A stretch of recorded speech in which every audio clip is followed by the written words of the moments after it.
And so, my fellow Americans, ask not what your country can do for you. Ask what you can do for your country. I have a dream that one day this nation will rise up, live out the true meaning of its creed. We hold these truths to be self-evident, that all men are created equal. We are exploited. We are downtrodden. We are denied not only civil rights, but even human rights. So the only way we're going to get some of this oppression and exploitation away from us or aside from us is come together against the common enemy. I don't want you to protest. I don't want you to riot. I don't want you to write to your congressman because I wouldn't know what to tell you to write. I don't know what to do about the depression and the inflation and the Russians and the crime in the street. All I know is that first, you've got to get mad. You've got to say, I'm a human being. God damn it. My life has value. Get together, have a few laughs. Welcome to the Iowa Talk Guys podcast. I'm your host, Teepee. And I'm your host, Theo. And today we are bringing you guys a special guest. We are interviewing Patrick Miletich, the Pat Miletich from the Quad Cities in Iowa, Bettendorf, Iowa, originally from. Correct? Yes, Bettendorf, Iowa. All right. There we go. So, Pat is a former UFC Champion belt holder. He is a UFC Hall of Famer, and he is also a podcaster, along with us. Actually, you have a very exciting looking career, man. Honestly, yeah, I would say venture capitalist is what it sounds like. And yeah, there you go. That's a good awesome. way to put it. Nothing more American than that. I mean, what it said. Venture capitalist without the capital. Yeah, okay. Half the time they don't have it either, so they're just borrowing it. They look good. Yep. So right. It says here you had a total of professional bouts, 38 fights, and you only lost 7 of those. I mean, you had 2 draws, but I mean that's pretty wild, man.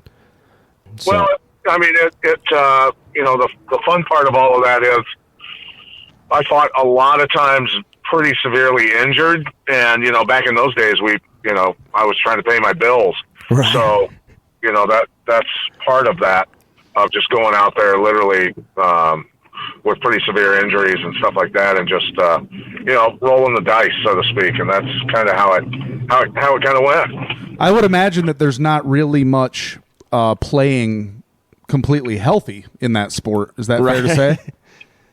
I generally, everybody's a little banged up going into a fight. You want to taper for about a week to 10 days, and just drill fundamentals and no hard wrestling, no hard sparring, anything like that.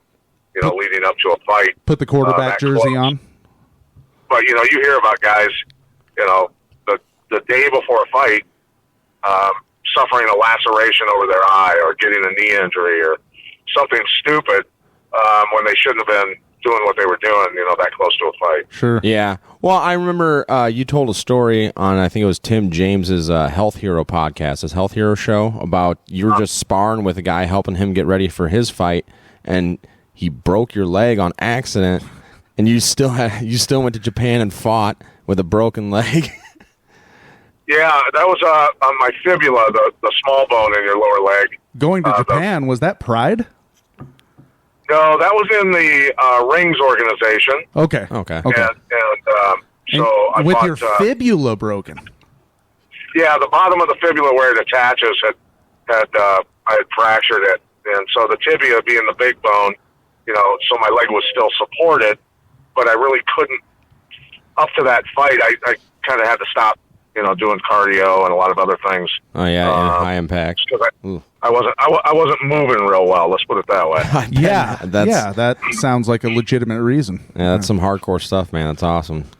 That's would you mind if I took us back a little bit in your career and just asked you, did you wrestle in high school? Wrestling is a big thing here in Iowa for our listeners that are from out of state. It's huge. In fact, we just got a women's wrestling program at the University of Iowa within the past couple of years, and we have women's wrestling or girls wrestling in high school now. Yeah, they're starting that up now, and junior high, in fact. So yeah, my 9-year-old daughter wrestled last winter. Oh, nice. And she's swimming currently. She's really a natural swimmer. She's very tall for her age. She's got gigantic hands and feet for her age. And I joke around with people and say that she was a C-section baby, but she was actually, when I tell the story, she actually was birthed through the vaginal canal, but her hands got stuck. And they had to put her back in.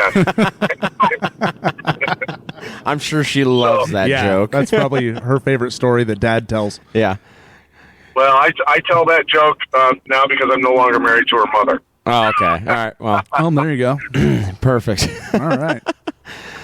Yeah.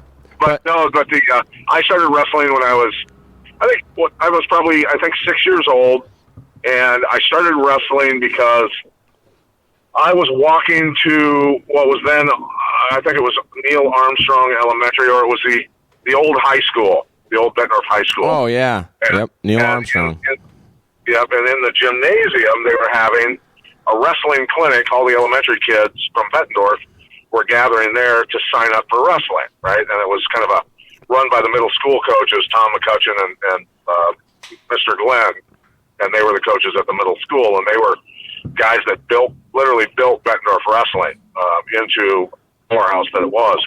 So I went there, took part in it, and then when I was leaving, got into an argument somehow with Tom McCutcheon's son, John McCutcheon. Oh, no. So little did I know that was Tom McCutcheon's son at the time, but John took me down and basically sat on my chest and, said, do you want more? And I said, no, I actually don't. Please let me up. Thank you. I've had enough. So, excuse me, but the moral of that is I learned really quick that I wanted to be a pretty good wrestler because I didn't like the feeling of being helpless against a wrestler. Oh, sure. So, there's only one way to do that. Right. So I went out for wrestling from then on, and that's certainly was the building blocks of yes, my martial arts, but also back then all my brothers were 6'5", so I assumed I was going to be really big. So I wrestled actually to stay in shape and be a better football player, but I only got to 5'10", and of course did not end up playing linebacker for the University of Iowa, which I had dreamed of doing. Well, I mean, it's a lofty goal. Yeah, that is a pretty big dream, but you went off to accomplish some other pretty amazing dreams. So, there's that for you. Yes, extraordinary. Well, we worked with what we had. That's right. Yeah. Well, just starting off, you became a UFC champ, and for anybody who has been in a high school anywhere, in Iowa. Yeah, well, in Iowa, I would say in particular, that's a grueling way already to start off there, sports wise. Yeah, wrestling is definitely, there are no easy days for, I don't think, any wrestler really. And especially in a Bettendorf, Iowa room back in those days where, many times your toughest matches were certainly in the practice room. Our second and third string wrestlers were monsters as well. So yeah, corn-fed Iowa boys. Something like that. One thing I did want to ask you, before we move off the sports topic, is that your achievements have opened doors for you to meet other people that have achieved extraordinary things as well and competed at the highest levels in their game. And one of those people that I want to ask about, if I may, you're certainly the highlight of our podcast here, but I watched a video on YouTube of you with Iowa wrestling coach Tom Brands in the Iowa wrestling room. Right. And I'd imagine that's got to be a pretty neat experience, even for a guy like you, huh? Oh, 100%. Because, for me, growing up, a lot of people don't realize that, they know me as a former UFC champ and coach and, all those sort of things. But they don't realize that I, as a kid, was very sick. I had a destroyed respiratory system, had a lot of health issues from black mold damage to my respiratory system and my body. And it wasn't until I was in my early 20s that I was able to figure out how to mitigate those symptoms, so to speak, and be able to breathe correctly and become a much better athlete because I didn't have those respiratory issues. And so my dream was to, be a national wrestling champion. I wanted to wrestle for Iowa as a kid, and I just could never attain the levels that I wanted to. And my brother, my second oldest brother, Tom, he graduated from the University of Iowa. He would take me when I was real young up to watch Iowa wrestling meets. And, back in the day when, gosh, I'm thinking King Mueller days and wow. Randy Lewis and, a lot of those guys, Lou and Ed Bannock and, those guys back in those days. So I absolutely idolized Dan Gable and Iowa wrestling altogether. So, for me to meet guys that are that good at wrestling and just be around them and stuff and talk to them, it's pretty cool. And Tom and Terry certainly can be very intense individuals. Oh, yeah. Yeah. Yeah. So, one time I had a conversation with Royce Alger after a couple of years past his career when he tried fighting in the UFC and took a couple losses. And so I was talking to Royce down on the floor before an Iowa wrestling meet, and Tom and Terry Brands came up like bookends on either side of me. And both of them were literally staring at my face while I'm talking to Alger.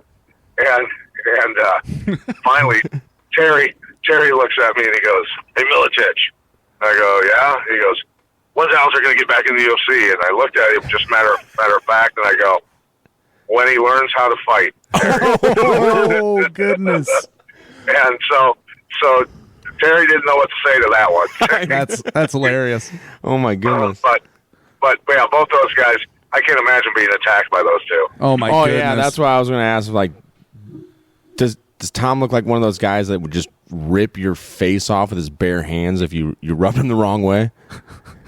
Yeah, and I in a talk with Tom one time when he came to a golf fundraiser, a wrestling fundraiser, I said to him, "Man, you would have been good at MMA." And he goes, "Nah, man, I don't want anything to do with that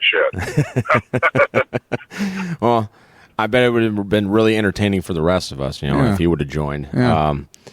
Yeah, that's pretty amazing. That's the one. And then speaking, you were coaching. So funny story that that I have that I wanted to talk to you tonight about was that you unwittingly saved me from a world of pain and humiliation when you started the IFL, the International Fight League.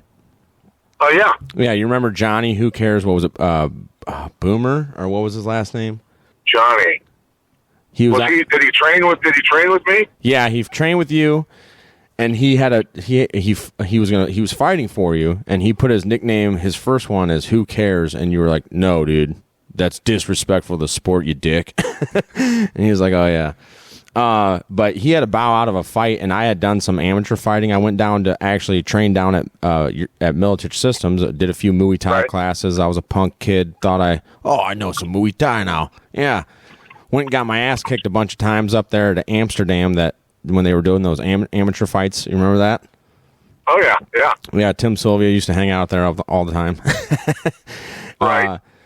But yeah, the guy I was working with was friends with that Johnny guy, and he was like, he tried to get me to come fight up. It was some guy that was like Western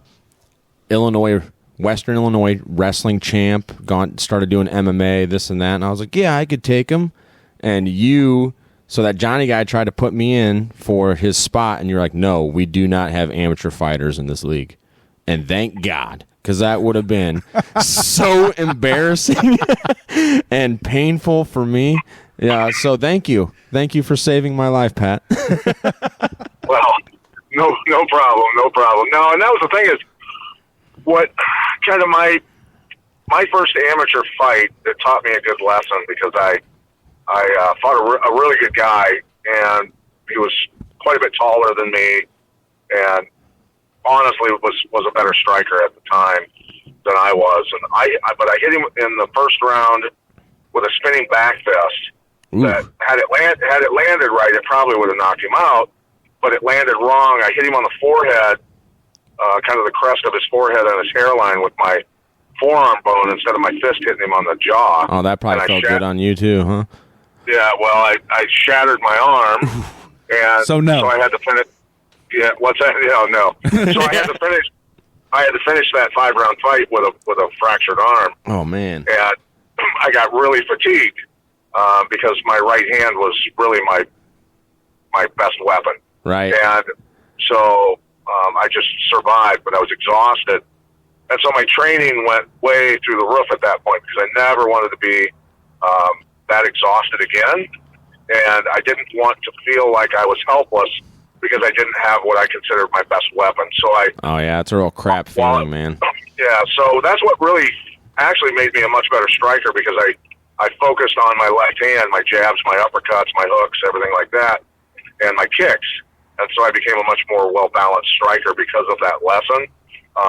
And certainly my endurance went through the roof. And that's the stuff that I always did with people, with my fighters, is I would, if somebody was wanting to be a fighter, I was going to make sure that they were definitely prepared endurance-wise and skill set-wise because I never wanted to have a kid get severely injured or worse because I hadn't trained him correctly or her. And so, and it really got cemented for me when I was paid to go be a special guest as a special guest at a kickboxing event. So I didn't know any of these guys that were fighting. But a kid that was fighting, he was overweight and had really, really bad fundamentals. He wasn't trained correctly at all. And he actually collapsed in the ring. He got dropped with the right hand, got back up, but then he collapsed. And so I jumped in the ring, and the referee was trying to do chest compressions when I was trying to find a pulse. And I pushed the referee away from him, and I said, dude, we don't even know if he might have a pulse right now. Stop it. Yeah, no so kidding. Anyway, some volunteer firemen jumped in the ring with me, and I couldn't find a pulse, and they couldn't find a pulse. So we started performing CPR on him, and he died. I watched his pupils dilate at the moment he died, right? So that, for me, left a really a mark on me where I never wanted to have to tell somebody's parents, that they got hurt because they weren't trained correctly. So I was kind of... Oh, yeah. A lot of people thought that I was an asshole because sometimes you gotta be. Yeah. Right. Well, but I made training so difficult, endurance-wise. We did things that were horribly difficult for endurance, and I weeded people out on purpose because I never wanted people to be in the ring or the cage that did not belong, in there. Yeah, and so that's kind of how my philosophy has. And it's a great philosophy, and you probably saved a lot of people there. But that's one thing that I did see. Like I said, I took some Muay Thai classes down there, and I saw that circuit that you put some boys through, and I was like, I would be dead. Well, just on this side of the state, in this area, yeah, people that have been around for a while have heard through the grapevine that Miletich Systems back in the day was. Yeah, Miletich fighting system. I remember when Tim Sylvia won. Was that the heavyweight, right? Yeah. Yeah, and Joe Rogan going, "What is in the water in Iowa?" And I was like, "Hell yeah, yeah." We were at I think I don't know. Remember, my roommate and I were at some bar watching that UFC fight, and the whole place just erupted. We're like, "Yeah, Iowa rocks!" So right. But yeah, and so I totally understand that going through or doing what you did there. Yeah. Some people. I mean, like I said, I was a punk ass 18-year-old kid, so I was like, "Yeah, Pat's just a jerk. The guy's an asshole." But like looking back at it, maturing, going through the Marine Corps, coming out of that, maturing, I was like, "Man, did that guy save my ass?" So I appreciate it. But so how long were you in the Marines? I did the just 4 years active, 4 years inactive, that 8-year obligation. I joined during the Obama push in 2009. Well, thank you for your service, brother. Oh, hey, my pleasure. It was fond memories. But let's not talk about me. Let's talk about you. All right. Going back, let's your Conspiracy Farm podcast. Man, that was awesome. You guys ran for 7-8 years or something? Yeah, something like that. I mean, it went faster than we definitely did a lot of deep diving on some subject matter. That's for sure. Yeah, I learned a lot. I learned a lot from you guys. I loved your guys' round table stuff, Eddie Bravo, and you guys would have some. It was you and James, or not James, Jeffrey. Oh my gosh, your co-host. Yeah, Jeff Wilson. Yeah, Jeff Wilson. Yeah, and which you guys are both doing Self-Defense Warrior right now, currently, right? Yes. Yeah, and you know what, you guys, you just recently got Self-Defense Warrior on Spotify, correct? Or at least you're doing like portions. I listened to one the other day. Yeah, the free portions. There's going to be parts of episodes that are going to be on YouTube and Spotify and all those different platforms. But the main core of our shows, where we're talking about the solutions to different issues that are going on right now in society and with people's health or whatever the issues are going on, how to protect themselves, that's going to be on Red Voice Media. So that's a subscription-based channel. Cool. Yeah, that's cool. I'm gonna have to get a subscription to that because the free material that I listened to definitely left me wanting more. So, well, that's good. I'm glad to hear that. Yeah, when people used to come to my seminars when I was younger, I would say thank you for the feeding the starving martial artist fund. Nice. Heck yeah. That's So when you guys would do seminars with Conspiracy Farm, I mean, you went all over the place, right? Oh yeah. A lot of different subject matter. Yeah, and like I said, it's is that still available for people to be able to listen to on the internet somewhere? That now is, the archives have been put on Red Voice Media as well. Okay, so people can go, and when they subscribe to that, they can go back into those old episodes and hear the stuff that we were talking about years ago, when we were being laughed at by most people who were getting their information loop was the 6 o'clock news. Sure. Yeah.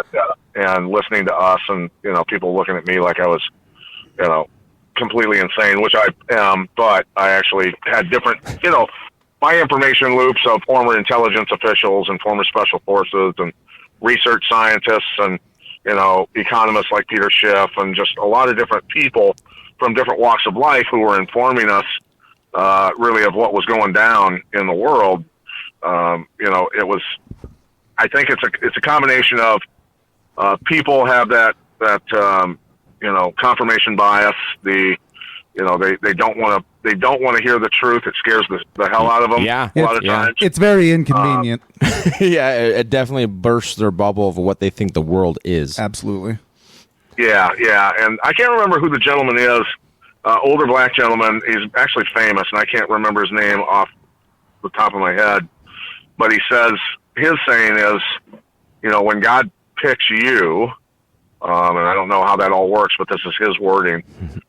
When God picks you and you put on the glasses and you see the world how it really is, and you can never, once you put those glasses on, you can never take them off, and you can't make other people wear them and see what you see. Right. Yeah. So it's a bit of, processing a lot of this information, and then trying to feed it back out to people where they can understand it and digest it. That's the art, I guess. Well, it's interesting Yeah. you named Peter Schiff because that guy is just, I mean, genius isn't even the right word. He's just so commonsensical in a classical way. And you can go back. I mean, well, I remember years ago, at least, there were videos of him on YouTube going all the way back to, I want to say, 1999. And then prior to the housing collapse of 08 and 09. Oh, yeah, he was And this calling guy's it. like, stay out of real estate. Yep. It is toxic. And he's just getting laughed off of all of these, you name it, the alphabet media stations, by all these Ivy Leaguers and whatnot. And he was right. He calls it spot on. Yeah. And he has a habit of doing it. And he's not afraid to get his hands dirty either. That's what I like about him, because him and Luke Rudowski went down to Venezuela when their government collapsed, when they were literally weighing out money to buy groceries. Yeah. And he went to Occupy Wall Street as well. Oh yeah. So the guys, we like Peter Schiff around here. Yeah, so that in 2007 when he was on CNN with two other economists, and he was saying, look, the housing bubble's about to go, and it's going to be ugly. People are about to lose their asses. And these other two economists were laughing at him, and I'm listening to him, and I'm listening to this guy going, this guy knows what he's talking about. And I was researching at the time and looking at Deutsche Bank stock, prices and how they were collapsing for over a period of time and all these others. And, paying attention to all this stuff where most people absolutely were not. And I was trying to get out of a house that was, oh my God, it was a great buy at the time. But it was a house that started out about $1 million here in Iowa, which is a massive amount of money for an Iowa house because the cost of living is so low. Oh yeah. But it was, it was almost an 8,000 square foot house. Dang. And it sat on a very big wooded lot in the middle of town, very well hidden, and really cool house. And it was a divorce situation, so they had been trying to sell the house, I think, for 4 years. Get me out of here. So I ended up getting it for half price. But as I was watching and paying attention to all this stuff, I had my house for sale in 2007 because the house was so big, dude. We lost a babysitter in our house one time. We couldn't find her. Oh, dude. She was sleeping and her parents were helping us look for her. And we were really scared because our kids were in their beds, but we couldn't find her. But she turned out she was sleeping on a couch down in the basement. And but anyway, yeah, it was ridiculous. But anyway, I had that house up for sale in 2007, and I'm listening to Peter Schiff talk, and I'm like, man, I got to get rid of this house. That'd be a little stressful. Yeah, I better not try to put myself back into La La Land and ignore this right now. Yeah, right. And so it took us 2 years to sell it. So we went through the housing collapse. Oof. And we ended up still being able to sell it for more than we bought it for, but That's still good. it was kind of a scary situation. Oh to say the yeah. least. My wife's a realtor, and she just had a convention thing that we went to, and they said that in 2008 houses were depreciating in value by 1% a month. Right. I was like, holy smokes, dude, that would be. Well, I would have had an ulcer. Think about places like L.A. and Vegas, and know how it works out there, and how many people there are out there, and a lot. There's a lot of people that like flashy lifestyles. Which I was just gonna say, like Pat, you said earlier, $1 million, which in Iowa money is, that's cool. That gets you. That's gets a lot. Pretty far. Yeah. We're very fortunate to live where we are because that's true. It seems like we are quite a bit more insulated from stuff like that for the most part. Pat, I'm not to make light of your situation of holding on to a house for 2 years, but right. Just the entire cul-de-sacs in Las Vegas, and they're just sitting there. Nobody's paying a mortgage on them or anything. In fact, they're 90 days back and all this stuff. That's we're a little bit better off. Yeah. Well, yeah. And the 2008, the home market crash. That I was building houses at that time. When I got out of high school, I started building houses, and oh wow. So when that happened, I was like, we had a kid, and my wife was pregnant. I was like, shit, I better join the Marine Corps. Yeah, I better do the smartest thing that I possibly can and join the Marine Corps. Yeah, and then they're like, oh yeah, we're doing this. Obama's doing this big push through Afghanistan. And I was like, oh, okay. What's my job? Oh, you get to walk out in front of the grunts with a metal detector and make sure nobody gets blown up. Oh, okay, cool. Yeah, but so yeah, that must have been a wild ride though for you. Like I said, now owning a house and going through all that, like whew, that would have been rough, dude. Yeah. And hopefully, and signs kind of point to we may be coming up on the verge of that here soon. Oh, I'd say it's a sure thing. I don't know about you, Pat. Well, this bubble, there's so many bubbles. It's dollar. Oh, it's real it's estate. Yeah, food, supply chain, yes, the other stuff that goes with it. Yeah, so it's a little, recognizing this because after the 2008 collapse, we watched all the quantitative easing and just digitally creating trillions of dollars out of thin air and going, what are these psychopaths doing? This is going to work. Yeah. And so, obviously it's inevitable, but more than anything else, this is, really kind of the death of the current monetary system Yeah, around the world. Absolutely. I want to point out that Pat Miletich was the first one to break out psychopath on the show too, and it wasn't you or I, TP.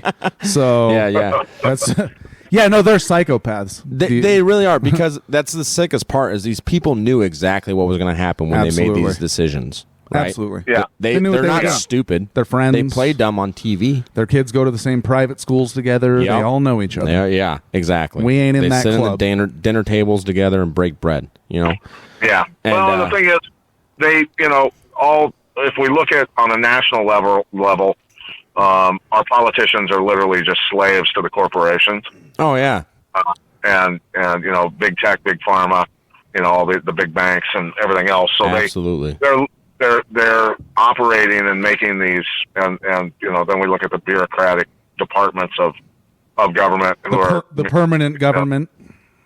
Yeah, so it's some pretty can be some pretty scary stuff when you think about it. So if citizens, what we were preaching was just peaceful noncompliance. Absolutely. Yeah, that's what we preach here too. No, do not close your business. No, do not put a mask on. None of that sort of stuff. Because this is being used as a Trojan horse to implode the economy. And, they start printing money like crazy. Trump was guilty of it as well. of course. So, Absolutely. Yeah, and he handed the treasury basically over to BlackRock. They all do it. Right. So it just, I was sitting there going, I can't believe what bothers me most, to be honest with you, is that a lot of the mothers had to stand up for their children because the fathers wouldn't, right? Yeah. Right, yeah. And, That's a good point. I just shake my head and just go, how do people fall for this stuff this easily? And when our governor, Joni Ernst, said, okay, mandatory masks, close your businesses, non-essential businesses, where at what point does anybody think that they're not essential?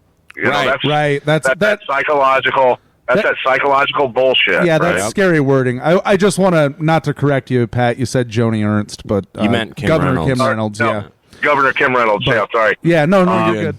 But yeah, When she announced absolutely. when she announced the mandates, I thought, okay, I'm going to go to the grocery store and I'm going to see how many people are falling for this.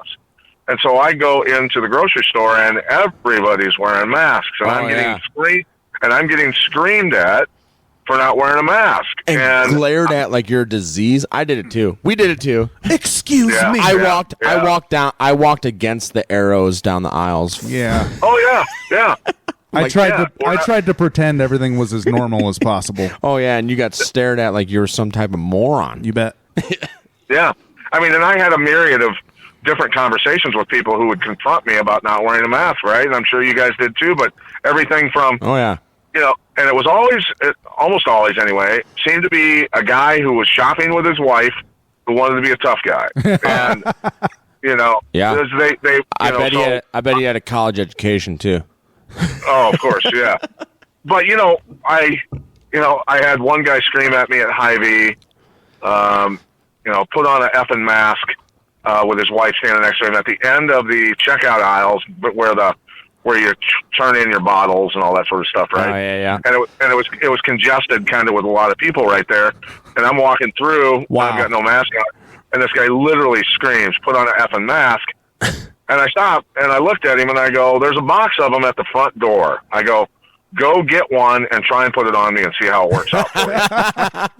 Let me guess. He shut up. Yeah, and he looked at his wife, and his wife kind of looked at him like, "You stepped on that one." Yeah. Yeah. And then Little other did he times it know would he be- was dancing with death. right.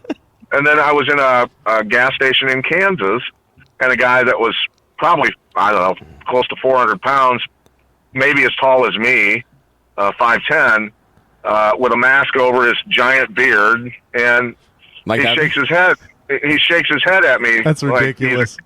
he's getting ready to pay for something at the counter in this gas station in Kansas, and he shakes his head at me, and I go, "Something wrong with your neck?" And he goes, "No." He goes, "Why aren't you wearing a mask?" I said, "Because I don't need one." And he goes, "It's not for you, it's for everybody else." I go, "Everybody else? Let's start with you." I said, "You've been eating donuts. You've been eating donuts your whole life, And now me wearing a mask is going to save your fat ass. Right. Yeah. Go eat another Whopper, bud. Yeah. Yeah. And he didn't, know what to say to that, of course. It's just, that's the thing is, I wasn't raising hell with people when they were eating like shit and destroying their health. Right. And they're the only ones that were vulnerable to this stuff. And yet, I had a conversation in the early 90s with a guy named Dr. Ed Thomas. And he said, obesity is the worst national security crisis that we have on our hands.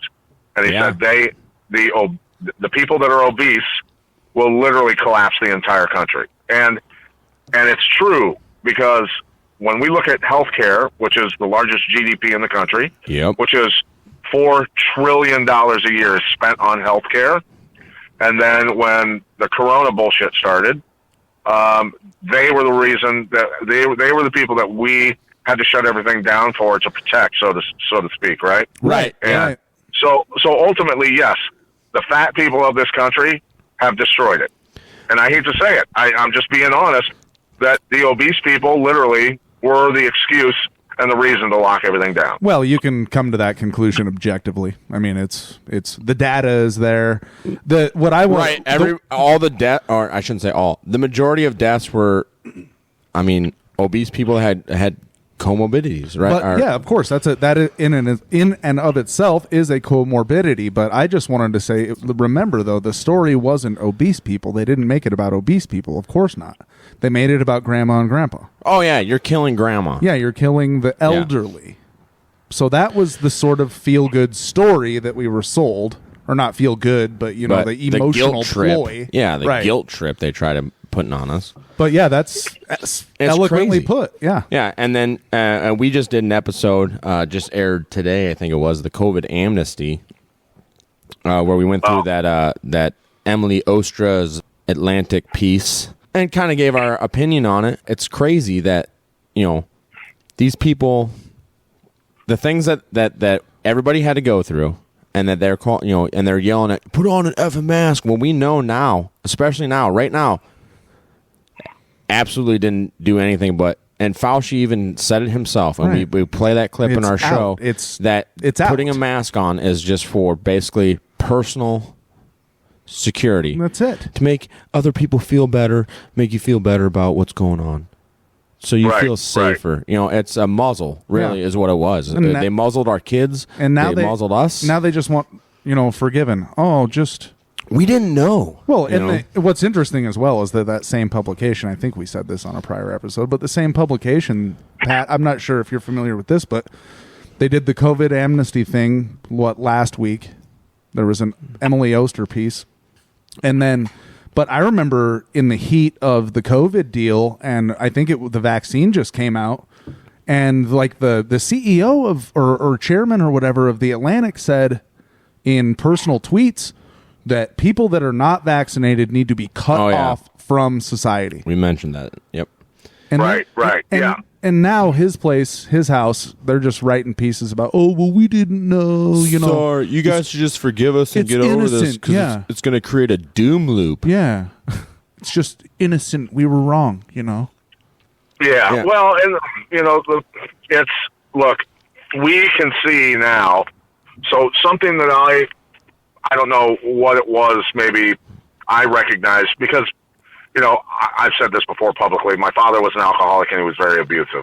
I've forgiven him a long time ago, but because he had to, so he obviously had to go through a lot of trauma in his life to do that to his own children, right? So, and I feel for that, and so, but so having been the victim of child abuse, for me, I recognize and can spot child abuse and just abuse of human beings very fast. So my spidey senses for this stuff immediately stood on end. Oh yeah. And about over a year out from this, I knew that it was all going to start in the spring of 2020, given all the different people that I had been interviewing and stuff. Right. Right. Yeah. And so for me, I have a real problem, man, with people who abuse other human beings. And the scary thing of it is people don't realize they're being abused. Yeah. Right. And through they say, through, it's so well veiled to most people where it's, oh no, you do it for the common good, and do it for your neighbor, and do it for the elderly, and do it for those who are vulnerable. Propaganda. Be a good citizen. It's called propaganda. For the motherland. Yes, and all that same language has been used numerous times. The Bolshevik Revolution, Mao Zedong, Hitler, Yes. Rwanda, and I've seen Pol we've covered Pot in Cambodia. Yep. Sure, we've covered these genocides before, where I would sit there and Jeff, my co-host, and say, dude, you don't even need guns. They hacked 1 million people to death with machetes. in Rwanda in 8 months. Yeah. Wake up. They dropped off truckloads of machetes and propagandized over the radio and all. Oh, man. Yeah, it's extraordinary. Sick. Well, you don't even need guns or machetes. Look what Stalin did. Just starved them out. Or send them to Siberia where it's just freezing. There's no fences. There's no barbed wire. There's nothing. But where are you going to go? Yeah. Yeah. Frozen well, death. And we're looking at what people don't recognize is, all these people that are not working. There's a lot of people that aren't working because they're not healthy enough to work. Human health is so bad in America right now. And as these supply chains continue to deteriorate, if you're not growing your own food, man, you are in trouble, especially in big cities. Well, not just growing it. If you're not canning it and preserving it, you're going to be in trouble too. Yeah, absolutely. Right. Hopefully it doesn't get to the point where if you're not protecting your garden, that and you may have you're in trouble. Yeah. I think that and that's happened in the past. Sorry. Yeah, it's hard. Well, it's hard to imagine it not happening because when there's food shortages, and this is what I said, is I would say it often on my show is, look what people do to each other on Black Friday sales at Walmart. Yep. And now take those same people and have them go 3 days without food. There you go. Yeah.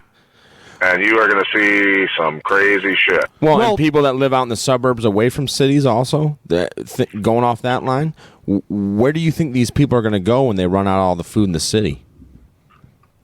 Sure. Exactly. You know what I mean? Well, yeah, then not to mention,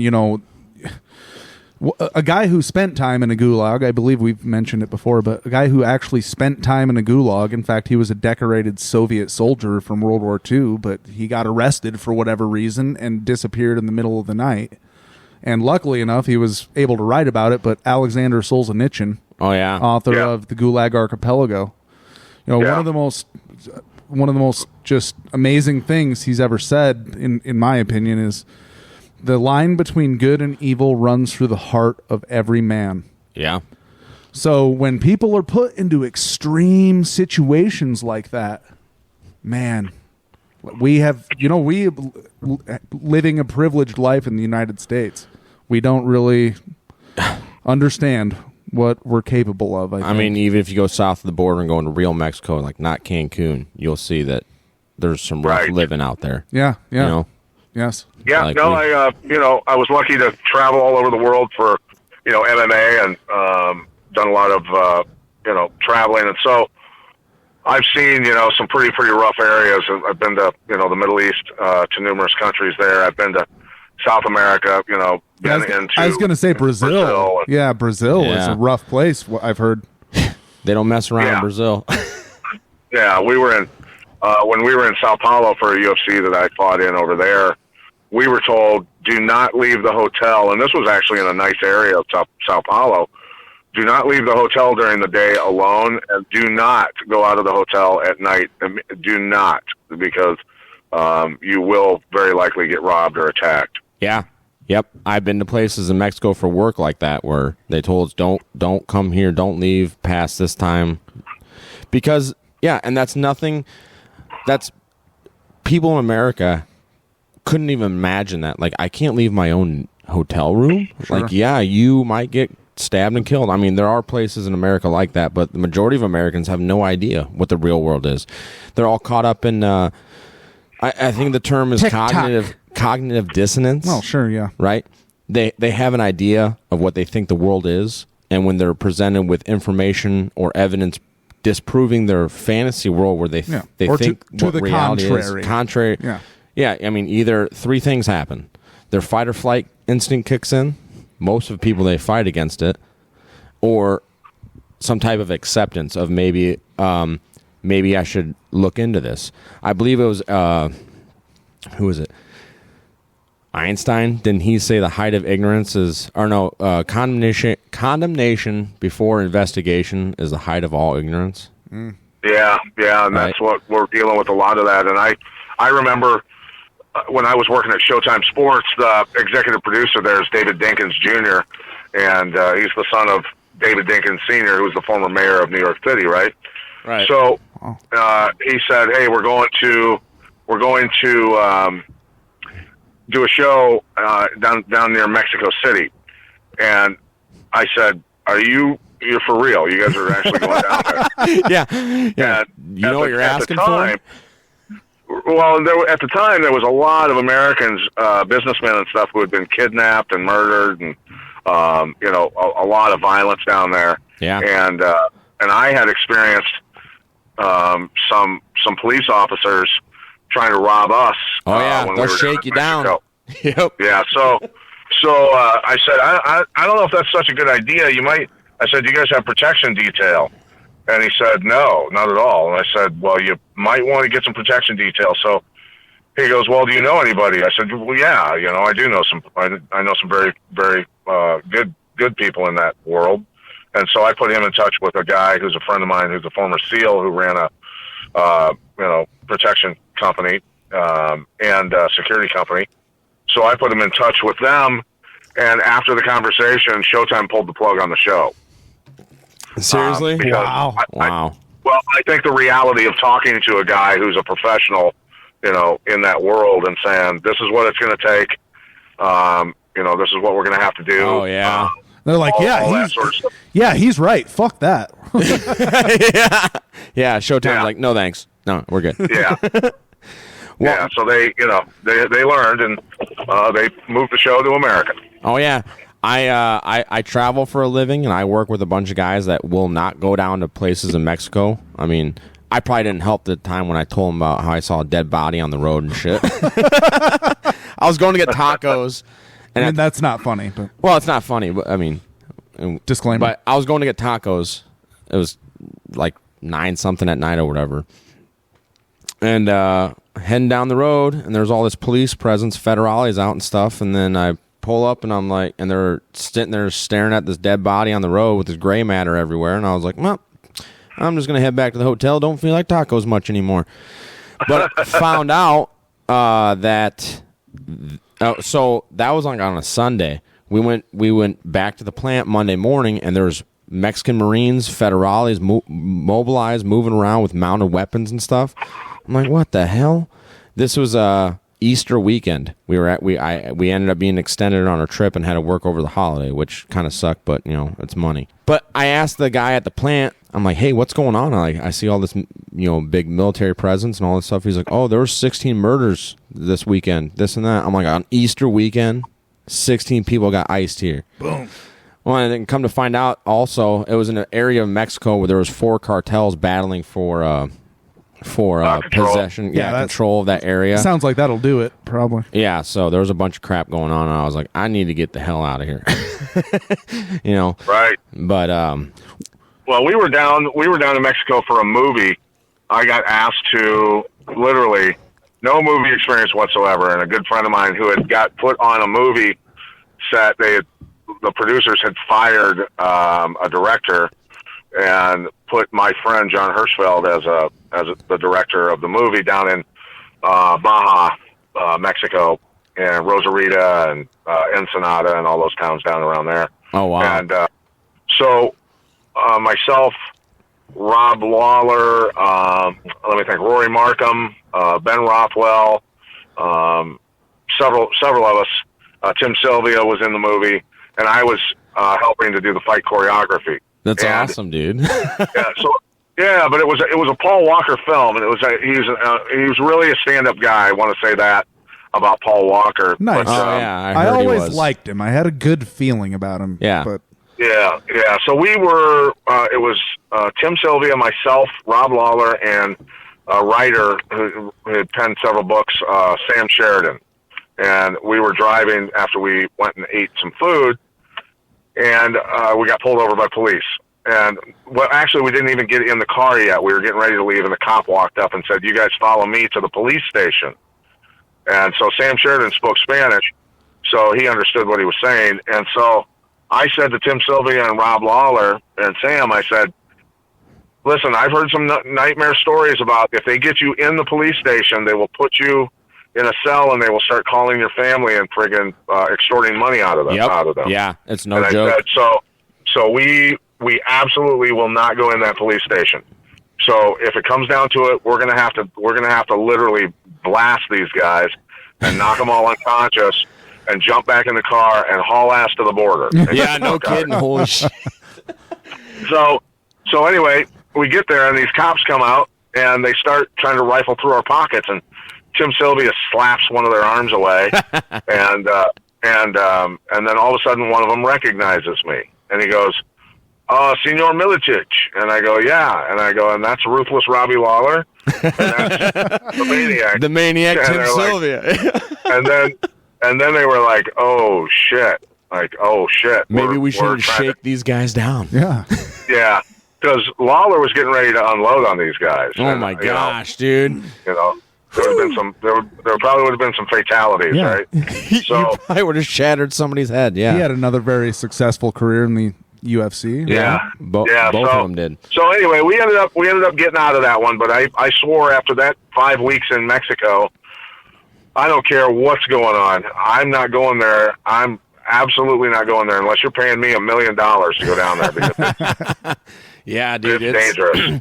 There are some sketch areas, but it's there's rules. There's rules you got to follow, as long as you follow them rules. But yeah, I mean we've had guys also that are following the rules and federales. They've been robbed by federales. The first time I was down there, I watched Municipal Policia pulling people over and taking money out of their wallets. We went to dinner. We came back. We drove past the same place. They were pulling other people over, taking money out of their wallets. I was like, wow, that's a nice racket. Yeah. Yeah, not good human beings, that's for sure. Unfortunately. I mean, but hey, there are some great souls down there. I've met some really good people. I have friends down in Mexico. And honestly, most of them are just like you and me, man, and Theo here. They're just trying to make an honest living. But unfortunately, because of the corruption within their government, they have officials that are allowed to do all this stuff, and they just, you know what I mean? Our government hasn't helped the situation our government either. Not really, yeah, Fast and Furious. Yeah. Thanks, Eric Holder. But anyways, so let's get into this soil savior, because you were talking about personal health before we and I know went on that tangent. You said you had that black mold poisoning that caused you respiratory issues, and you started taking organics, correct? Is that and yeah, and which we'll get into that with the super soldier, because I was when you started you were, I think, promoting the black oxygen, right? Yeah, I did buy some of that after I'd gotten COVID, and I never went to the hospital or anything, but I noticed that my breathing, and I was a heavy smoker for years, and I just recently quit prior to COVID, but I noticed, I was like, man, I mean, it did some damage to my lungs. I messaged you on I think it was Instagram or whatever, and we had a conversation. I bought some, and dude, I can get on the treadmill now, and like it's like nothing. Like my lungs feel so much better from whatever damage happened from this black oxygen, that fulvic acid, right? Yeah. That stuff is awesome. So yeah, all it is the nutrients of 1,500 different types of plants. This is black oxygen we're talking about here? Or the fulvic acid? No, fulvic humic acid in general, if it comes from a organic source that, so there's inorganic sources of it that are dead seafloor beds, leonardite, which is coal, which, those products are better for agriculture generally. They're going to benefit, and they'll add pre and probiotics to it to call it organic, right? So okay. If it's derived from a peat bog, and you know how deep to go for the concentrated nutrients of all those 1,500 different types of plants that have decomposed for roughly 60,000 years, and you pull that up out of the ground, you know, it is not fossilized yet, so it's still alive. All those nutrients, and they've been converted. And this is again just a couple of weeks ago. I had a chemist. I didn't know he was a chemist at the time, but he was laughing at me, and then his friend started laughing at me and pointed at his buddy and goes, "He's a chemist." And I was sitting there going, okay, now I have to explain organic metals to a chemist, because I've had this conversation with people who have been educated in our lovely universities and not told, you know, the difference between heavy metals and organic forms of metal. So I said, I literally need to explain how metals become organic to you? And he goes, yeah, give it your best shot. Oh, wow. So, challenge accepted, sir.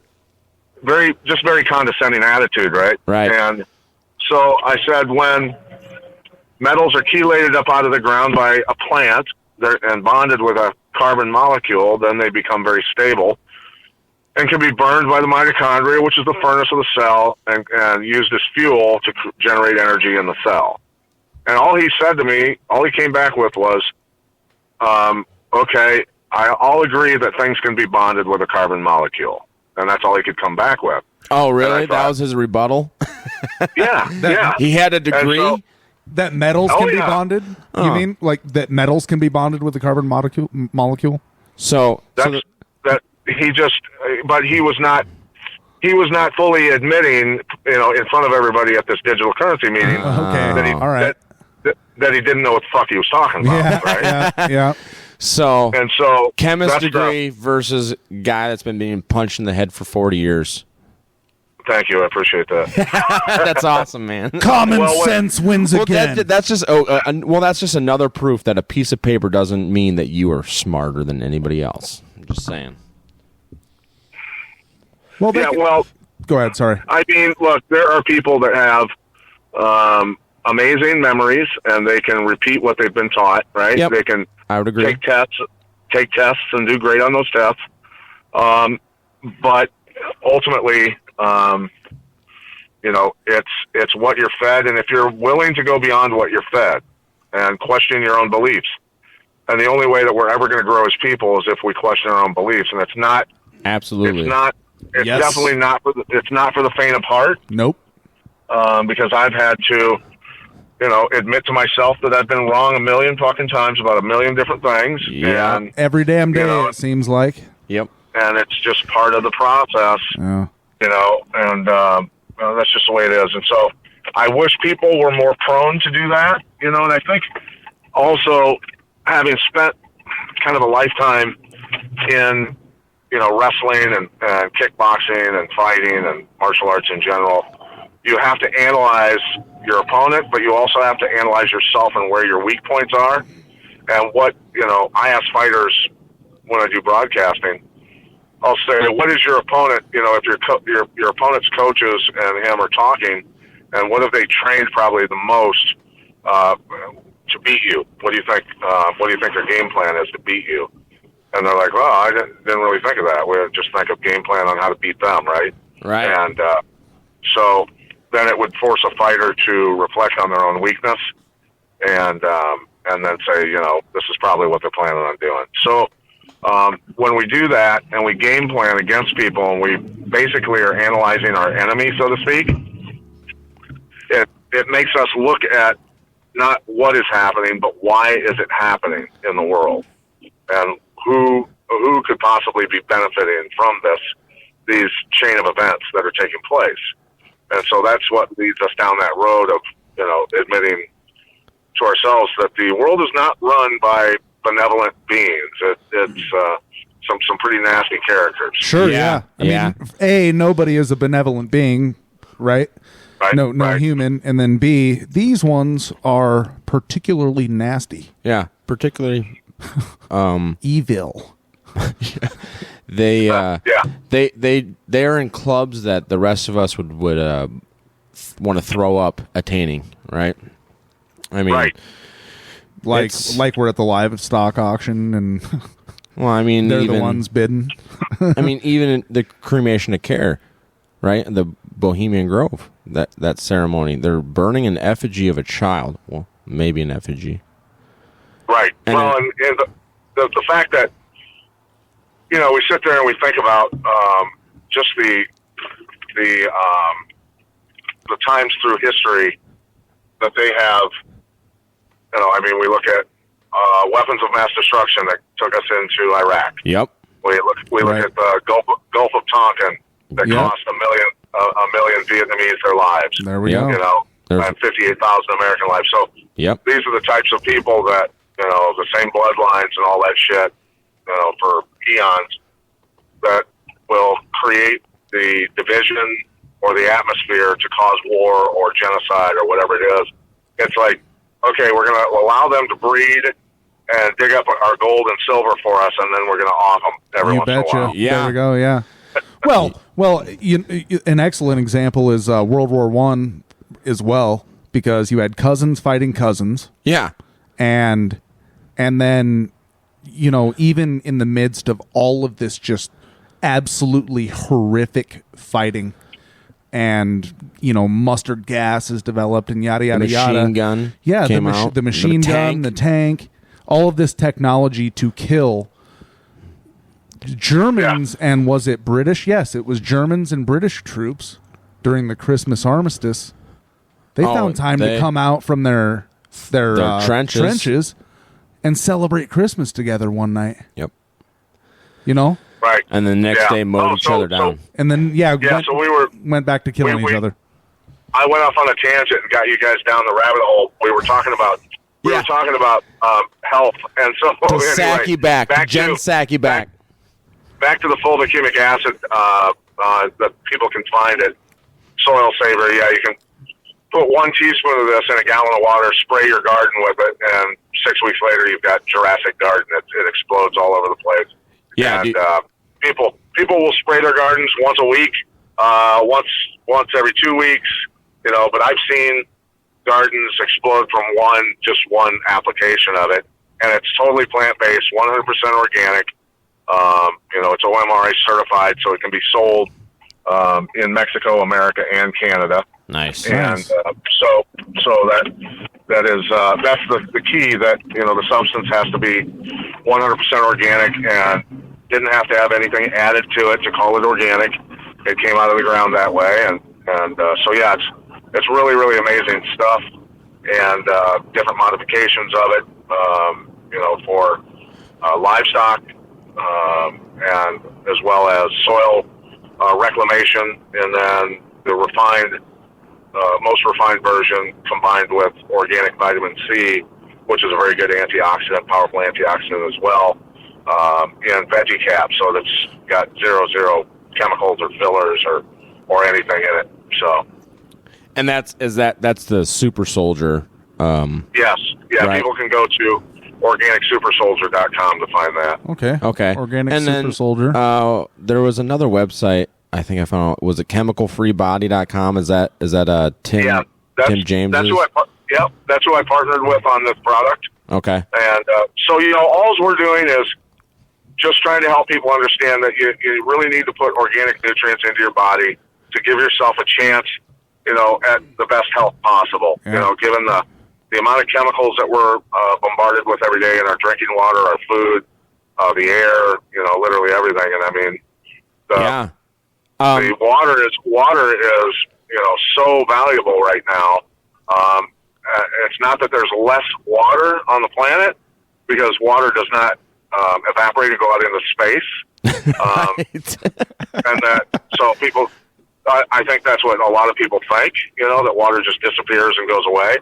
And there's 1,000 times more fresh water underneath the ground than there is on top of it. So yes, at any given time in history, when lakes and rivers were totally full, there's 1,000 times more water, drinkable water, below the surface of the earth than on top of it. And so it's amazing that people don't understand the concept of a well anymore, right? Yeah. Right. Well, and it's scary because farmers haven't been able to move a lot of their grain for quite a while because the Mississippi River is so low. Yeah. And there's droughts all over the place. And I posed this question to professor of biology from Iowa State University, and I said, correct me if I'm not right, but in my theory is that because we have literally dumped so many toxic chemicals all over our soil, on our golf courses, on our lawns, on our agriculture fields, that the soil is dying and it no longer holds water, as well as, we look, it's been going on for, 20 years probably, that I recognized it was absolutely insane that they're scraping the topsoil off of areas where they're going to build subdivisions or office parks or whatever. Or industrial areas. And they'll put down a couple inches of dirt back down on top of the clay. And so our soil is not holding water, and it's running off into streams and rivers and away from us and out into the ocean. So the evaporation rates aren't the same. Therefore, we are causing more droughts. And and he's like, here in Iowa. I'm sorry. Go ahead. Well, he confirmed what I was saying. He said, you're absolutely spot on with that. And here in Iowa, particularly in the area you're from, Quad Cities, Scott County had some of the best soil in the country, correct? I would say had, yeah. Right, yeah. Because a bunch of it was just scraped off for Sterilite, Oscar Mayer and Amazon, sent somewhere else. Well, yeah, and I mean, out here on Forest Grove Road, out here, Middle Road and Forest Grove, they're freaking scraping all these farm fields bare and piling up the black dirt off to the side. It's crazy. And it's clay. And so we're literally extincting ourselves. Well, it's crazy. It's I sad just to said to see. somebody over the past weekend, I think that, from 74 to 80 on that stretch of the interstate in Iowa, it's going to be houses at the very least to the south. Well, and they're within 10 years or so. They're doing the same thing out in Iowa City. Yes, right. Absolutely. You go out to Iowa City or Des Moines area. I mean, it's really sad to see all this farmland. Well, all the kids went to college. They got educations. They don't want to take over the family farm anymore. That's for old people. Yeah, and it's really sad to see. And I grew up on a farm, and I'm not taking it over, but my younger brother is, and I'm here to help him. You know what I mean? And because we need that. We need that. Yeah, that's what I'm trying to get through to. Yeah, and that's what I'm trying to get through to a lot of people in the ag industry. They've used chemicals for so long that I'm trying to help them, just to take a look at what we've been doing. And, I was lucky to meet a gentleman that owns the Ag Solutions Network and California Ag Solutions, a guy by the name of Monty Bottens, who was kind enough to actually listen to me. And he's a guy that has That's grown. Awesome. Yeah, I mean, he's a guy that's probably certainly the most knowledgeable person I know in the ag industry as far as working with conventional products and organic products, and they call it biological farming. Yeah, biologics. I think his name's popped up in FFA a few times. Yeah, he's a really, really super intelligent guy and a lot of fun to talk to. And, he's done some experimenting with the fulvic humic, and he's very, very pleased with what it's done for his food-grade corn. And he said that a conventional farmer would have to turn 270, 280 bushels an acre to make the profit he's making, because he is saving, $150 an acre on inputs. He's not using with this humic fulvic. You can use way less NPK fertilizers. You can, I think it's 50% or more less. Wow. And then on top of that, he's not using fungicides. He's not using pesticides with it, and he's having kick-ass yields because of it. Really nice. So so if we can save, imagine a 1,000 acre, that they can save, $150,000 on inputs that year. I mean, what's that do for their bottom line? Oh my gosh! Yeah, $150,000. They'd be able to start buying that farmland from these widows that want to save it instead of it going to a freaking bank, right? Yeah, exactly. Holy crap! Yeah, that would be amazing. Yeah, so that's what, my goal is, because I grew up, spent my summers on the family farms and stuff like that, and I really feel my heart's really connected to the farming industry and the families, and I know that they go through massive amounts of stress, financial stress, and a lot of people are losing their farms right now, and it's just they drink a lot of Busch Light. It's true. Yeah. No, keep going. Yeah, so, you're right. But yeah, I want them to at least take a look at the fulvic humic that we carry, because it's the most nutrient-rich fulvic humic found on the planet right now. Nobody's found anything more nutrient-rich, and it creates deeper root systems. So the plants are drought resistant. The plants are much healthier, so they're disease resistant. That's because the nutrients in them. The plants naturally want to fight off pests and diseases, right? Yeah, yeah, weird. because they give off enzymes when they're healthy, and they have those proper levels of organic nutrients in them. They're going to give off enzymes that inhibit bugs from wanting to eat them. So you don't need to spray pesticides on them. It's amazing how nature doesn't need inputs from corporations. Weird, right? Instead of this pesticide that they have to spray on the plants, so if the bugs eat them, their stomachs explode. That's safe for human and livestock consumption, right? Wow. Well, because here's the other thing: if it's safe for livestock consumption, what are you buying at the supermarket? Right. Well, that's the thing that I say is, when I talk to people, I go, we are what we eat, and we can see that around us in America, that Americans are what they eat. Absolutely.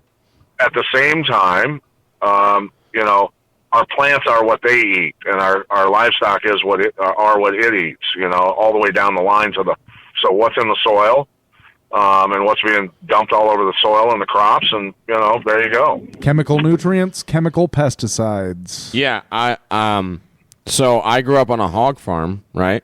Okay, yeah. And when I was younger, we started off with like kind of free range. We had a few nurseries or whatever, and then we upgraded into like an industrial where we had four barns that held 1,000 head each, right?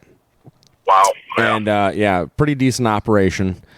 And these hogs, they started putting a substance called Paline into the feed, which was essentially a steroid, but it would make these things go crazy. And I noticed a difference. Like when I was younger, before we started this crap, they were. I mean, hogs are pretty intelligent creatures. They're pretty docile. You walk through the pens, they really didn't bother you much. But then when we started giving them the steroid, they would grow fast. We went from doing, I think, like 2 loads a year to 4. Wow. Yeah. Wow. That's how fast they grew them. Yeah. And you want to get a hog for it, I'm sure. Around 280, 290, around that pound range, right? Okay. So you could bust out. Wow. Yeah, and it was, but the hogs would go nuts, and I'm like, dang, what is this doing to us? Yeah. Right. And everybody loves bacon, right? Well, yeah, it's on everything. Ham. Yeah. Everybody gets a ham for Christmas and Thanksgiving sometimes, and Yeah. And it's just like, so I'm on board, and I'm guilty of not following everything I should. I like Tostitos and salsa and Doritos every once in a while, and, Well, yeah. I mean, everybody, to a certain extent, will eat some junk food, right? Pizza. Yeah, but that's why supplementing is important, right? That's where the super soldier comes in, because this stuff. Yeah, and there's a lot of really good organics out there, that people can look into to supplement their diet and assist them in removing inflammation and a lot of other things. So I just tell people as much as possible. I mean, it's synthetic chemicals and heavy metals that are trapped in our cells that are causing most of the health issues in America, and you got to be putting powerful organics into your body that give you the best chance of getting that shit out of your cells and fixing your gut bacteria. And so it's just so with the synthetic chemicals and heavy metals causing health issues, and then we go to so-called health authorities. that we put our trust in, and they write us prescriptions for more synthetic chemicals. It just makes it. I don't see how anybody doesn't see through that. And then offer us vaccines and all that. Well, and the drugs. Right. I mean, big pharma is big money, man. I mean, like, just listening to the advertisements. I mean, they're on YouTube. You can't get away from them. Side effects may include explosive diarrhea. Yeah. Thoughts of suicide. Right. Yeah, thoughts of suicide. I mean, murdering your family. Like just craziness. Yeah. And it's like, holy crap, dude. Why would I want to put that in my freaking body? Right. Yeah. I was That's very crazy. fortunate where I had a doctor at the VA for like 7 years where she had her degree in holistic medicine. She couldn't prescribe me anything, but she could recommend stuff for me to go to the vitamin shop and pick up and stuff. And you know what? It was best treatment ever. I mean, I had a torn meniscus I was hobbling around on, and tart cherry extract is what she recommended. Helps rebuild like ligament tissue or whatever. You know Nice. what? When I went and got my next CAT scan, whatever, MRI, they said like, there's scar tissue here, but you're all good to go. Nice. I'm like, yeah, that's weird. I don't have pain there in my knee anymore. It doesn't feel like somebody's hitting me in the knee with a ball peen hammer. worked for you, huh? It worked, yeah. And ever since then, I mean, she was awesome. Unfortunately, she moved away. I don't think the VA liked her very much. But and that's the thing is, 100 years ago when Rockefeller donated a bunch of money to prestigious medical schools, yep, and told them to change their doctrine and their books and all of that and do away with all the knowledge gained over thousands of years about different plants and mushrooms and roots and stuff that actually allowed for human health to flourish, and then start prescribing petroleum-based pills to people. I don't know. It's maddening, man, and it's very sad that mankind has gone this long down this road of misinformation. But I think there's a lot of people that are waking up, and that's why a lot of the things that are happening, because they don't want us to all wake up at once, because that's going to be really bad. That's happened in the past before, and it's caused they'd be out of power instantly. It's caused your daughters to get bayoneted, right? Right. So, right, yeah. And let's go down a rabbit hole real quick before the end here. I personally believe fallen angels were released back on the earth, the ones that were chained up. And when you think about it, this is like wormwood, right? The whole earth, or a third of the earth was poisoned.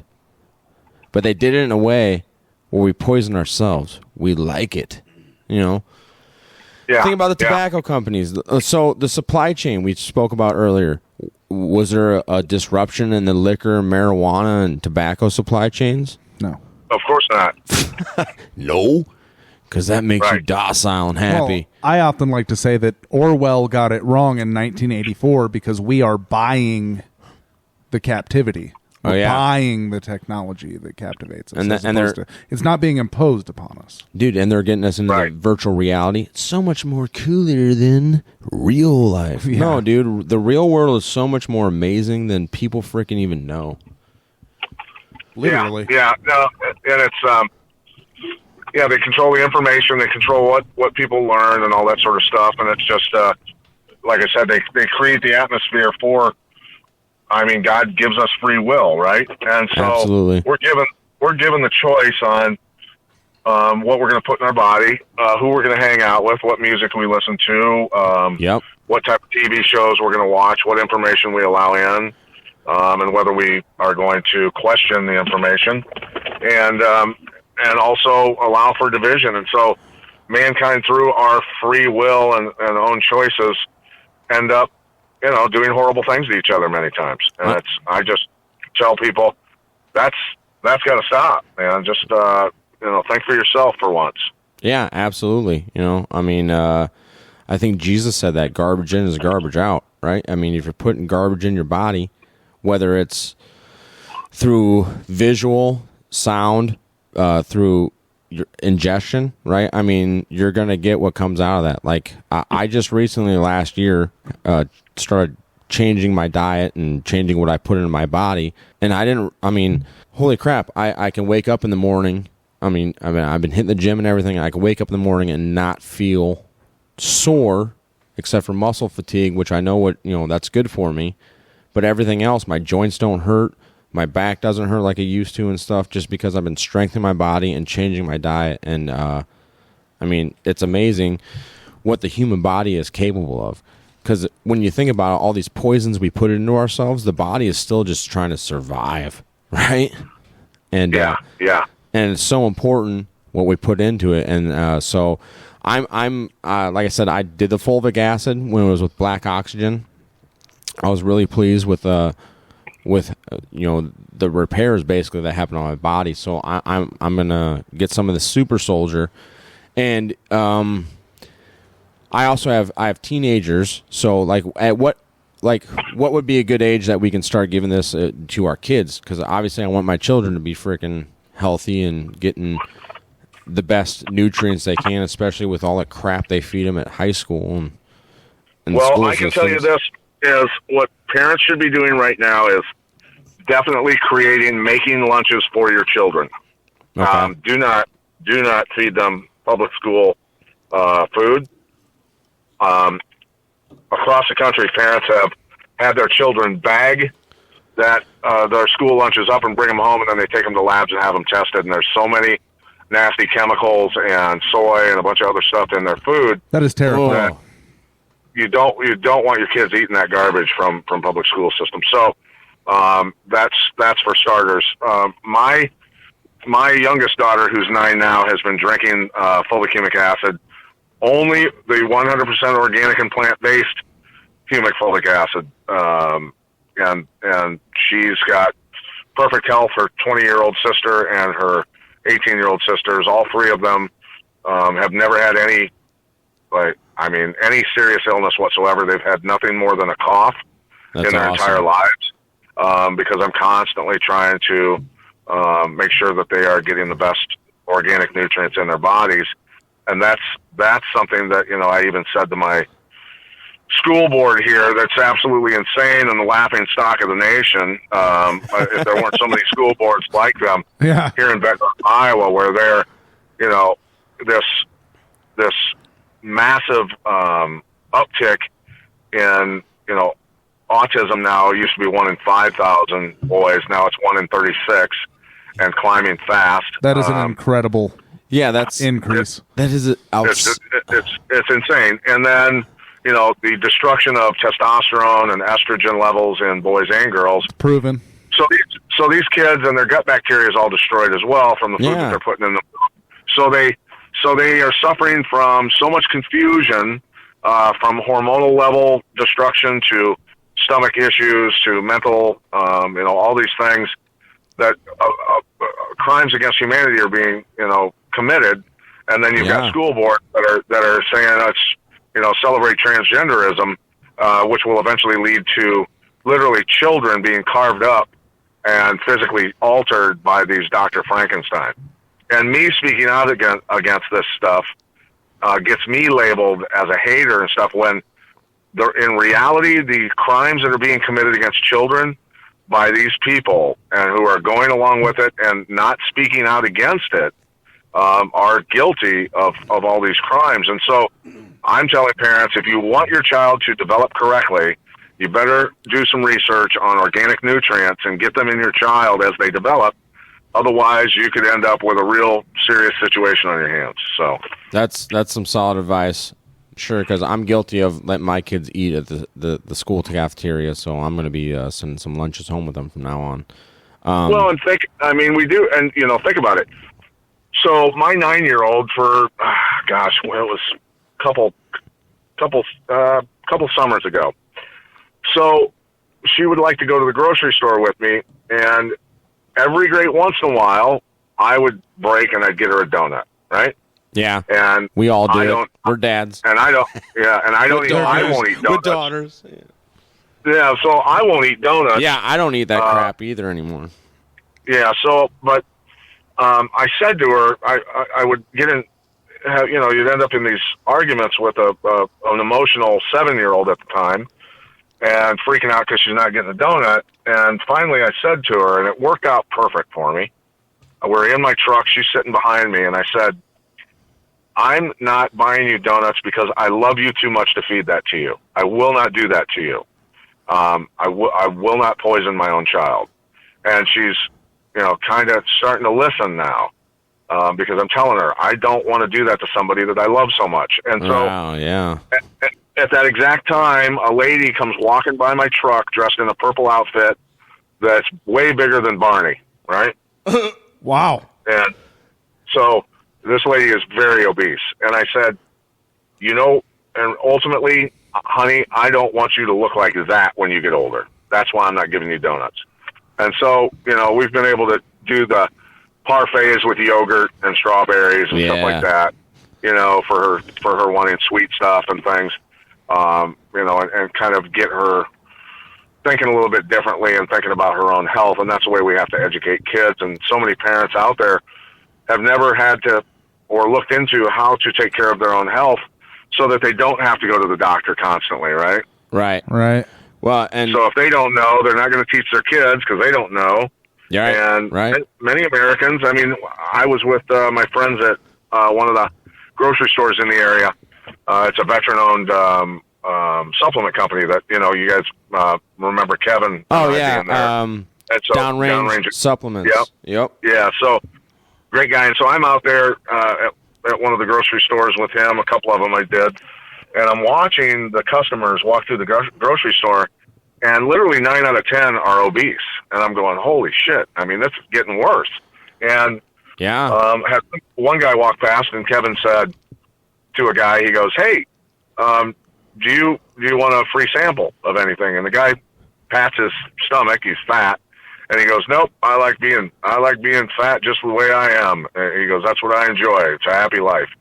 And Kevin, after the guy walked away, just said, doesn't seem like happiness to me, bro. Oh, my goodness. Wow. Well, you know what? I'll tell you, as a guy that struggled with my weight my whole life, he's not really, he says that to himself and out loud, but in reality, he feels like shit, dude. Of course. That guy would love to have a fucking six-pack. Well, you feel better when you do. Dude, yeah, you really do. When you get all that nasty fat off you, you feel amazing. It doesn't take many days. It doesn't, it takes like 24 hours to eat well and start feeling better. But here's the other problem, though. It's like the Burger King generation. You heard that before, right? Yeah. Any way you want it. I want it now, too. We're the fast food generation. I want it now. Right. Okay. Yeah. And what I've had to tell people before, like, dude, it took you years to put that weight on. It might take you years to take it off. And you have to be okay with that. You have to just keep driving forward, and you will feel better, When I was in the Marine Corps, I was in the best shape of my life, even though I was drinking hard after I got back from my deployment in Afghanistan. But I still, looking back at it, I don't know how if I wasn't in shape and running and doing all the shit that I was doing, there's no way. Right now, if I was a bad alcoholic, I'll tell you, I was cashing a bottle of rum every night. Okay. Wow. It was rough. But I would stay up till midnight drinking and wake up at 5 a.m. and go PT, run 5 miles, puke it all out, and be like, man, I feel great. It was insane. But that's just another testament to the human body. Because granted, military food's not the best, but they do actually try to make sure they're getting nutrients, except for the MREs. The MREs are just straight carbs and sugar. That's such trash for your body. You ever seen that meme? It said MREs are pain leaving the body. I haven't. Yeah, that's true, dude. When you eat MREs for a week straight, you're gonna find out. Oh, really? Yeah. Oh, yeah. Yeah, it's not good for your body. Right. I've had a few MREs, and they're definitely not a delicatessen, that's for sure. And then we used to have My Patriot Supply that sponsored our old podcast. And while that food is edible, it's not something you'd want to live off of. Yeah, that's like the 25-year shelf life stuff, right? Yeah, but, now the company that I tell you what's really good is a company called Thrive Life. And that's who's sponsoring my show, and I sell that. So people can go to thrivelife.com /PJ Miletich, and they can order the food Very well. off of there. And it's a 25-year shelf life, but it's flash frozen. It's grown. I mean, this stuff's amazing. It is very, very, very high quality food. Oh, nice, awesome. And you said it's grown, so it's got the flash freezing is the best way to preserve. It is the best way. Well. They found this out back in the early 1900s, whatever. This technology's been around for a long time. So also, what a lot of people don't know is vine ripened fruits and vegetables are way better for you because they get like the 8 essential nitronutrients that come out of being vine ripened, correct? Right.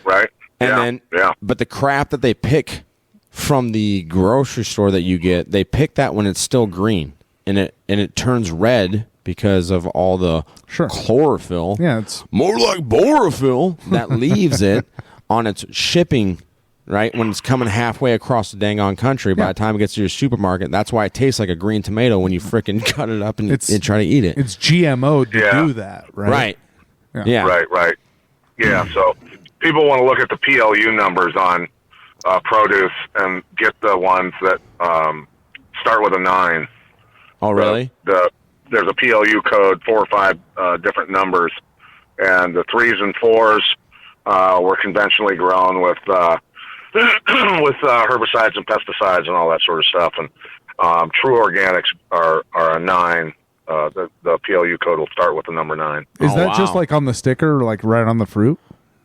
Yeah, you can look at it, and it generally will be on there, somewhere on the produce. Wow, I did not know that. Sweet, that's awesome. Actually, I didn't know a lot of stuff. You really educated the crap out of us tonight. You learn something new every day, and we learned a lot more than that today. Yeah, I'm going to look forward to the editing process where I can listen to this again, so I can download some more information. So, all right, man. Well, we will. If you can send us some links to your website, I'll put it in the description for we can do the soil saver, the organic super soldier, and then just plug it right now too. Yeah, and then what was the food one? The 25-year shelf life. Thrivelife.com /PJ Miletich. I'll send you all those links though.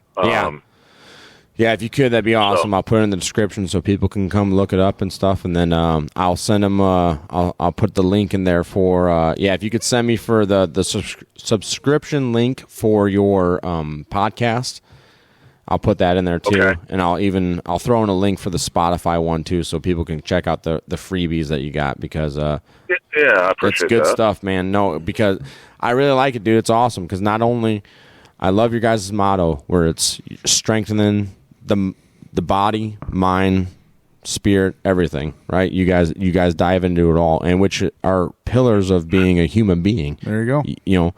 You talked about before, guys need to learn their weaknesses and strengthen them. I mean, that's how people operate in general. It doesn't matter what the subject is. If you're weak in something, if you want to become better in it, you learn, right? Right. Yeah, and that's, again, like I say, it's just questioning your own belief system and asking why, what's causing, all the pain in your physical being. Why are you constantly in pain? Why can't you walk correctly? Why are you overweight? Why are, all these different things, and just taking little baby steps towards, learning what you really should be putting in your body, and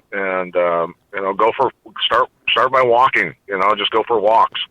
Things like that, and get yourself moving a little bit, and that helps a lot. Absolutely, with baby steps, mood, and other things. So it's just all we can do is try. And I am certainly not without fault. I have been through a lot of ups and downs in my life. And, all of us. You're human. Yeah. Every single one of us. It also helps, what you put in your mind, too. And if you turn it to the traditional stuff on your television at night and trust them for information, you can trust that you will not get good information. Unfortunately. So that's poisoned so many people's minds. We're living in the middle of it. But and so we would not be in the situation we're in today had everybody just ignored what they were telling them to do. You know? Yeah. A lot of people don't believe what's in front of their own eyes. You know. But anyways, hey man, it's been a real honor to have you on our show. We really appreciate it. Hey, can't thank you enough for coming on. Yeah. Pat Miletich. Yeah, thank you guys. I appreciate it a lot, and you guys have a great evening. Man, we definitely, like I said, send me those links, and we will we'll get them put on the description so everybody can go check out your stuff, and we can all be educated, strengthen our own weaknesses. What did the Bible say? Iron sharpening iron, right? There we go. Yep. Right. And shoot me a text real quick. I'm just going through here. Anyway, text me real quick, and I'll fire all that stuff back to you. Okay. All right, man. All right. All right, thanks. Cheers. All right. Thanks okay, again, bye, Pat. Hey, thank you. Bye. Thanks, bye.